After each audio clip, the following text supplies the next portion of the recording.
Hello friends, welcome to Devbhoomi engineers. तो आइए आज हम रियल नंबर्स से रिलेटेड कुछ क्वेश्चंस आपके सामने सॉल्व करेंगे। तो क्वेश्चन सॉल्विंग प्रैक्टिस है ये। तो शुरुआत करते हैं। शुरुआत करते हैं इस क्वेश्चन से। ओके, तो इसमें क्या है कि right decimal expansion of 1/7 and hence 2/7, 3/7, 4/7 and 5/7। तो दोस्तों इसके कहने का मतलब ये है कि अगर आप 1/7 का डेसिमल एक्सपेंशन निकाल लेते हैं तो उसके बाद इसकी हेल्प से बाकियों का भी निकालो। तो आइए शुरू करते हैं कि सबसे पहले इसका डेसिमल एक्सपेंशन कैसे निकाला जाता है। तो देखिए, सबसे पहले हम क्या कर देते हैं, इसको सिंपल ऐसे ही डिवाइड के फॉर्म में लिख देते हैं। तो ये हो जाएगा 1.000 और ये आगे चलता जाएगा और 7 से डिवाइड करते हैं। तो क्योंकि 1 पे जाता नहीं है, 10 पे जाएगा, तो 0.7 से गया, 7 1 जा 7। ओके, 7 1 जा 7। फिर आगे बचा है 3 और उसके बाद 7 4 जा 28 और रिमाइंडर रहा 2, उतरा 0। 7 2 जा 14, रिमाइंडर रहा 6 और उतरा 0। 7 8 जा 56। अब इसका जो रिमाइंडर रहा वो रिमाइंडर रहा 4 और उतरा 0। 7 5 जा 35 और 35 का रिमाइंडर रहा 5 और इसके बाद 7 7 जा 49 और रिमाइंडर रहा 1। फिर अगेन 7 1 जा, क्योंकि यहाँ पे 10 रहा, 7 1 जा 7 और रिमाइंडर रहा 3 और इसी तरह से ये रिपीट होता रहेगा। तो आप देख रहे हैं कि इसका आंसर क्या हो सकता है। इसका आंसर हो सकता है 0.142857 और फिर ये रिपीटिंग वैल्यू यानी 0.142857 और इसका बार। तो ये आपका पहला आंसर रहा 1/7 का। अब 1/7 की हेल्प से 2/7 की वैल्यू हम निकालते हैं और जब हमको ये निकाल लेंगे तो फिर बाकी तो और भी आसान हो जाएंगे। तो ये सिखाने के लिए कर रहा हूँ, अदरवाइज मैं इसको डायरेक्ट सॉल्व किया जा सकता है। यहाँ पर 1 को डिवाइड करने की बजाय अब हम 2 को डिवाइड करते हैं। हाँ, तो फ्रेंड्स अगेन 2 पे जाता नहीं, 20 पे जाएगा, तो 7 2 जा, अब ये 0.7 2 जा 14, 7 2 जा 14 और रिमाइंडर रहा 6 और उतरा 0। फिर क्या जाएगा, 7 8 जा 56 और रिमाइंडर रहा 4 और 7 5 जा 35, रिमाइंडर रहा 5 और इसके बाद 7 7 जा 49 यानी रिमाइंडर रहा 1, उतरा 0। 7 1 जा 7 और फिर रिमाइंडर रहा 3 0। 7 4 जा 28, रिमाइंडर रहा 2। ओके, तो उतरा 0, अगेन 7 2 जा 14।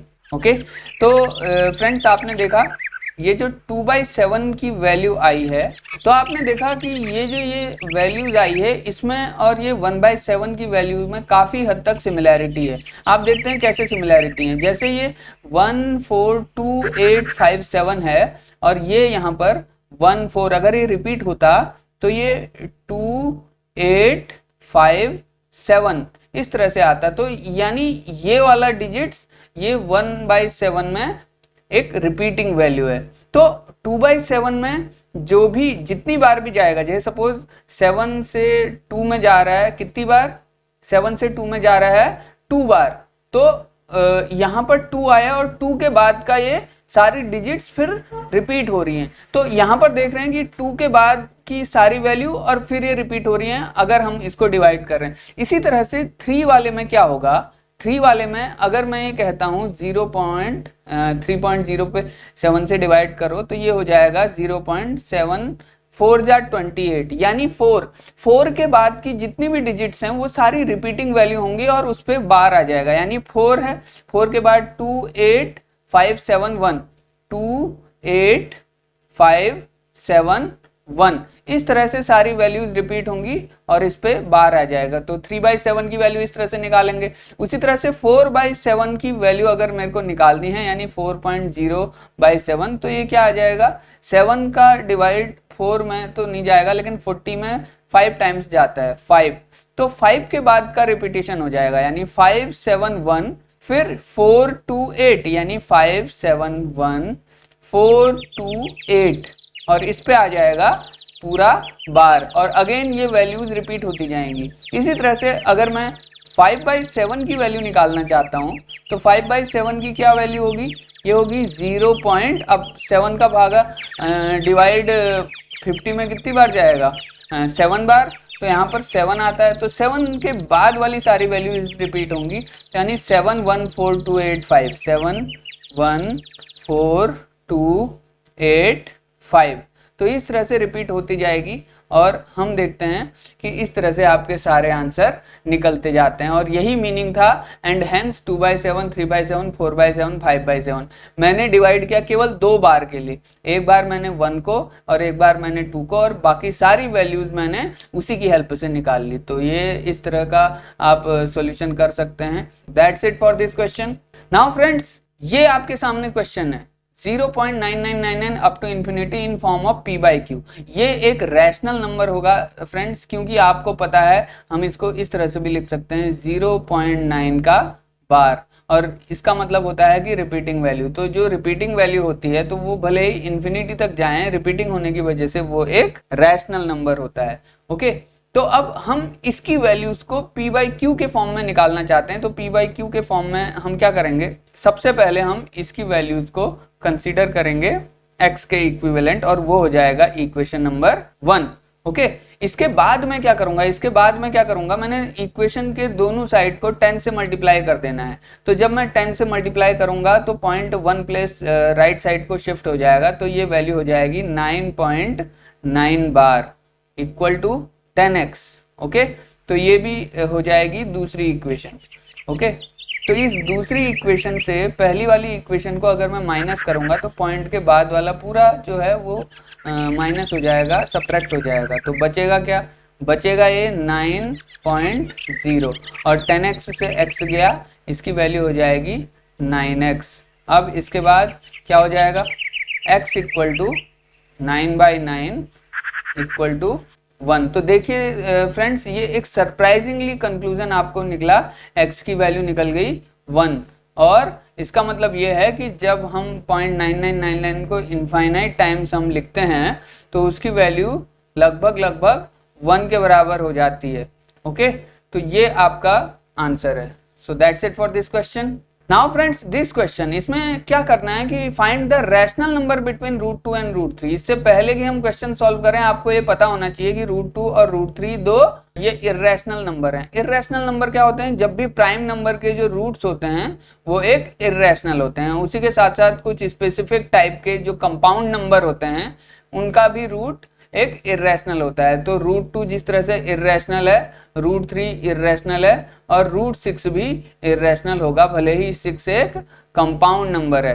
तो अब जानने की कोशिश करते हैं कि ये √2 और √3 के बीच में एक ऐसा कौन सा नंबर होगा जो रैशनल हो और इन दोनों के मिड में लाई करे। ओके, तो आपको मैं बता दूं, जब भी हम √2 की कोई अप्रॉक्स वैल्यू लिखते हैं, जैसे कि √2 की अप्रॉक्स वैल्यू होती है 1.414 और √3 की वैल्यू होती है 1.732। ये √2 और √3 की एक अप्रॉक्स वैल्यू है। एग्जैक्ट वैल्यू तो हम लिख भी नहीं सकते, क्योंकि वो एक इर्रेशनल होती है। ओके, तो ये 1.414 और 1.732 एक रैशनल नंबर होंगे, और अब मुझे रैशनल नंबर निकालना है। तो रैशनल नंबर जो होगा वो इन दोनों के बीच ही लाई करेगा। तो अगर मैं नंबर लाइन में ड्रॉ करना चाहता हूँ, तो 1.414 और 1.732, तो इन दोनों के बीच कोई भी नंबर जो होगा वो अगर हम अपने पेज में लिख सकते हैं, तो वही एक रैशनल नंबर होगा। तो अगर 1.414 से बड़ा एक नंबर लिखना चाहूँ, तो वो क्या हो सकता है, वो हो सकता है 1.5।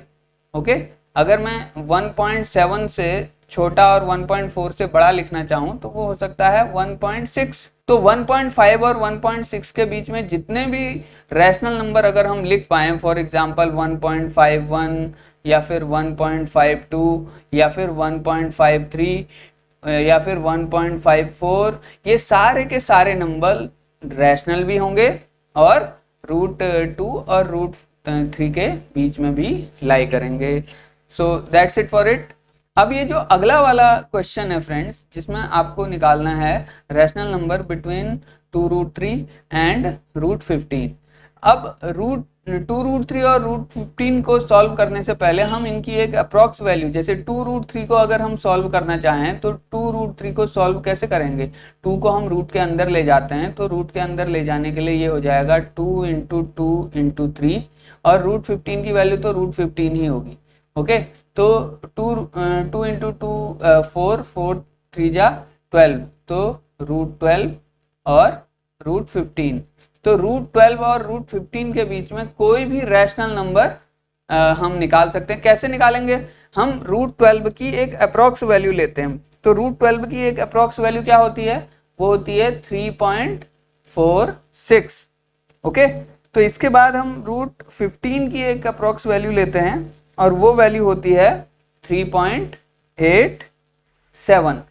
ओके, तो 3.46 और 3.87 नंबर लाइन में कहीं पे लाई करें तो उनके बीच हमको जो भी वैल्यू अगर हम अपनी कॉपी पे लिख पाए तो वो एक रैशनल नंबर को शो करेंगे।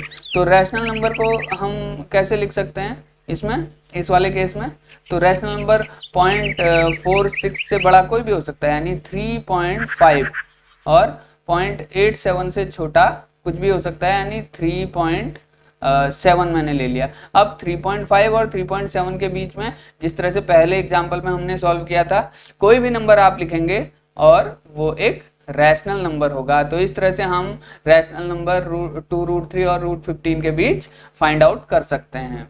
So that's it for this question.